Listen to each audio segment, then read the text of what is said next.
Hiperdata.info, el mejor magazine de la radio. Hiperdata.info, una nueva manera de ver las noticias.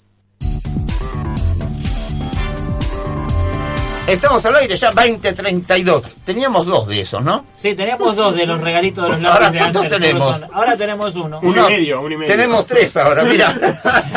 No. Bueno, 4, así que. ¿Qué quiso hacer este muchacho? Quiso borrar, me parece. Lo vamos a borrar a Gorodicho ahora. Se lo van a borrar de algún lado. Esto es no se así. me ponga nervioso, Mario. No, porque se me cae el pelo. Sí. Doctor Alejandro Chueco, ¿qué puede hacer usted al respecto cuando uno tiene... ¿Es alopecia o alopecia? Los dos términos se usan. O sea, de forma somos indistinta. pelados de última, ¿no? Sí. ¿Usted La hizo alopecia algo con su pelo? Porque yo le me veo... lo peiné hoy, porque venía acá. Amén de ¿Qué eso, le parece? le veo que tiene una cabellera alucinante. ¿Hizo Bueno, algo en su cabeza usted? Le agradezco. No hice absolutamente nada. O sea, no es un ejemplo usted de lo que puede hacer. Mire, pero sí casi somos nosotros un ejemplo como grupo. Usted sabe que la alopecia androgenética, que es la que nos afecta a los varones fundamentalmente, se da por lo menos en un 50% a los 50 años. Y a medida que sube el grupo etario en 10, también sube el porcentaje en 10. Quiere decir que a los 50 años el 50% de la gente tiene algún grado de alopecia, a los 60 un 60, a los 70 un 70. Y más o menos yo diría que en esta mesa conservamos un poco las proporciones, ¿no es cierto? Le están diciendo viejo, Mario. Le están diciendo viejo. Y Mariano no se queda afuera. Salud. Bueno, O sea, algún tipo casi la mayoría de nosotros pasamos los 50, ¿no? 80, 90 años se supone que tiene que estar pelado, casi. Se supone que a los 80, 90 años ya la calidad del pelo, algún grado de alopecia va a tener. ¿Es una enfermedad la alopecia? Depende de las definiciones. Yo la considero una entidad que nos sucede porque está dentro de la naturalidad y porque no produce ningún efecto patológico en la gente. Ahora, esto de producir un efecto patológico está muy en verse porque mucha de la gente tiene una disminución de la autoestima, tiene un problema de socialización. ¿Está hablando por quedarse de mí? Calvo. Depende a la edad que se quede calvo. Yo no sé están cuál tratando fue. de viejo, no están tratando de viejo. No, al revés, Leo. Creo que la gente que se queda calva de mucho más joven, Sí. a los 20 años, tiene un problema de relación mucho mayor que cuando después de los 50, 60 perdemos pelo, que ya tenemos una vida prácticamente hecha, ¿no es cierto? Y formada. Hay una mística claro. por ahí que Ese dice, es el punto. lo relacionan con el sexo. El acto sexual, ¿tiene algo que ver con la pérdida del cabello en el caso del hombre? No, Nada que ver. absolutamente. ¿Me puedo quedar tranquilo entonces? Bueno. Diría que no se queda tranquilo No lo igual. puedo usar más como excusa. Aparte no tiene por qué creerme. Y el otro tema es el por qué los hombres sí y por qué las mujeres no. Bueno, le explico. Nosotros, el cabello siempre se dice que genéticamente está predeterminado a caerse o no y que tenemos una base hereditaria muy fuerte. Es decir, no es mi caso, mi padre es totalmente calvo como una rodilla, mi abuelo lo adoptado fue, usted? mi tío lo fue y el lechero... El lechero tenía pelo largo. No. Un rubio hermoso que venía... Curioso, ¿no? O lo sea, de- en su caso no es hereditario la Sí, alopecia. es hereditario igual. Yo le explico lo que se hereda. Lo que se hereda es la capacidad de cada uno de los cabellos de tener un receptor específico para un determinado agente hormonal, que se llama 5-hidroxitestosterona. Suena largo, suena feo, pero es así. Nosotros tenemos la testosterona, Yo no. que es una hormona que disminuye con la edad también. Me cortaron. Pero que amén de eso, es verdad. No, se lo voy a decir, a ver si es cierto. A mí me dicen que yo tengo esta hiperhidrosis, la transpiración excesiva, que tengo una andropausia adelantada, porque me cortaron el nervio neumogástrico, que es el que es del ramal nervioso del cuerpo, es el que produce la testosterona. Yo hace muchísimos años dejé la facultad. Más de 25. El neumogástrico, no me acuerdo bien, creo que era el par 10, y no es el que produce la testosterona. La testosterona se produce en los testículos fundamentalmente y en las glándulas adrenales una parte. Pero tampoco me crea porque ya le digo, hace más de No voy a 25 investigar, años... le digo que no. Sí, me pienso en- chequeo. Ahí pero se me chequeó. no el neumogástrico. No el neumogástrico. Cuando Bueno, uno... le contaba. Sí. Entonces, la testosterona produce un derivado que se llama 5-hidroxitestosterona. Ujú. En el cabello, en ciertas áreas, usted ve que todos los calvos son calvos de la parte central. Coronilla, y siempre conservamos, por más calvo que sea una persona, siempre se conservan los laterales. Esto, por definición, es el hecho de que la zona central de la cabeza tiene esos receptores en cada uno de los cabellos que cuando se une a la 5-hidroxitestosterona produce la miniaturización del cabello. Nosotros pensamos que el pelo se cae. El pelo no se cae, se miniaturiza, se vuelve como pelo de bebé, lanugo. Más débil también. Mucho más débil y no cubre, se hace como una pelusa. Y eso es lo que tenemos los varones, se llama alopecia androgenética. Ahora, ¿por qué en la zona central y no en los costados? Porque esa zona es la que tiene los cabellos de esa zona tienen los receptores.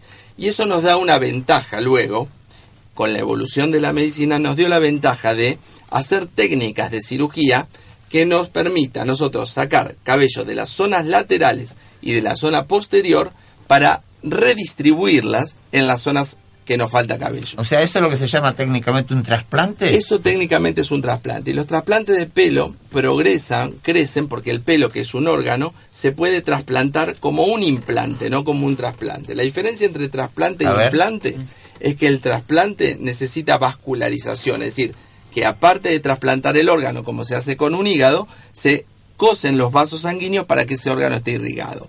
En el implante, como la córnea o como los cabellos, lo que hace es depositarlo ahí y sola el organismo genera nuevamente vasos, que se llaman vasos sanguíneos de neoformación, para que el pelo vuelva a producir el ciclo. ¿Necesita tener la raíz viva, como dicen? Sí, por supuesto. Y cuando está el pelo en los laterales, esa raíz se supone que está viva, entonces. Cuando está el pelo en los laterales, el pelo está creciendo. Nosotros lo que hacemos es tomar el pelo de ahí y volverlo a introducir en la zona donde no tenemos cabello. Y eso es técnicamente un trasplante. Ahora, dentro de los trasplantes también hay evolución. Antiguamente se hacían trasplantes muy antiestéticos, antinaturales. ¿El quincho famoso? Claro, una cosa como pelo de muñeca. Sí. ¿Se acuerda que se implantaban muchos cabellos en un solo orificio? Sí. Desde el año 90, 1990, los trasplantes son totalmente naturales, gracias no digo descubrimiento, pero se desarrolló la técnica para sacar solamente lo que se llama unidad folicular. Es decir, cuando uno saca, como en una plantita, solamente el bulbo, que puede tener 1 a 4 cabellos, pero solo un bulbo. Y eso genera que cuando se trasplanta el cabello sea perfectamente normal. Primero se empezó a trasplantar en una forma como lo hacíamos los cirujanos, que era sacábamos una lonja, esa lonja de tira la cosíamos atrás, la cortábamos luego cuando teníamos la lonja separada y trasplantábamos uno por uno. Hace unos años atrás yo vine acá al país en el 2008, después de haberme perfeccionado en España, y traje a la Argentina y a Sudamérica una nueva técnica que se llama FUE, Follicular Unit Extraction. Esa técnica no deja tira, no hace tira, no deja marca, y saca uno por uno con un bisturí circular los bulbos de la parte posterior y los trasplanta a la parte anterior. Con lo cual no tiene ninguna de las antiguas desventajas que tenía el hecho de tener una cicatriz. Usted, Mario, sabe de cicatrices. Algo, a mí yo iba a una eléctrica porque tenía tantas en la panza que juntaron todas, sacaron la lonja, como dice el doctor. Le pusieron un cierre y listo. No, me hicieron una. Le digo que quedó una maravilla. Por eso, las cicatrices no son horrible, buenas. es muy feo. ¿Duele esto? La técnica FUE, que es la que nosotros hacemos, que es la que yo practico, no duele en absoluto. Es como una visita al odontólogo. Muy larga, pero es una visita al odontólogo. Esa era la otra pregunta. Supongamos en el caso mío, en el caso de Leo, bueno, él tiene una alopecia media extraña, si se quiere, ¿no? Es una alopecia frontal. Bien. La de ustedes es una mixta. Bien.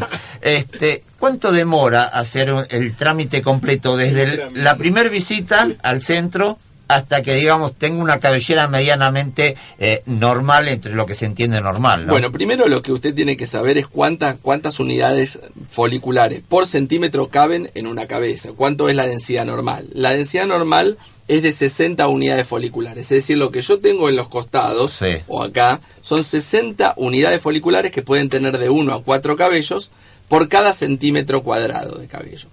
Ahora, uno no se da cuenta que se queda calvo hasta que esa densidad de 60 disminuye hasta 40. Con lo cual, en teoría, cubriendo las zonas calvas con hasta 40 unidades foliculares, usted puede recobrar la apariencia de normalidad. En parcho, digamos.